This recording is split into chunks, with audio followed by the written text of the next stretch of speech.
ఇంట్లో ఉన్నప్పుడల్లా నాకు మా గ్రాండ్ డాటర్స్ ఉన్నట్టు ఉండదు, ఒక లేడీస్ హాస్టల్ వార్డెన్లాగా ఉంటుంది నాకు.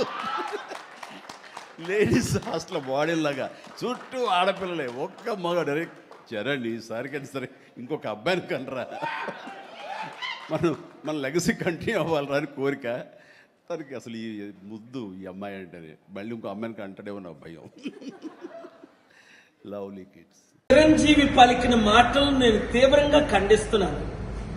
నాకు మనవరాలు పుట్టింది, మనవడు పుడితే బాగుండు.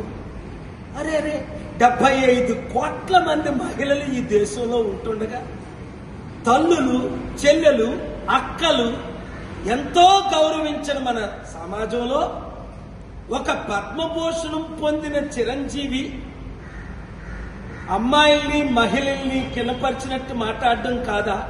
ఇప్పటికే కట్నాలు కట్టలేక ఎంతో మంది ఆత్మహత్యలు, పిల్లలు కూడా చంపిస్తుంటే తల్లిదండ్రులు మనం ఖండించవలసింది పొగా వాళ్ళని కండోన్ చేయడమే కదా ఇది.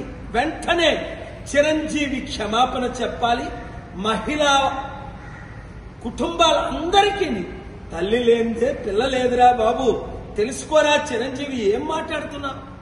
నాకు దేవుడు 2 కూతుర్లు ఇచ్చాడు, గర్వపడ్డాను. తర్వాత కొడుకునిచ్చాడు, నేను అడగలే.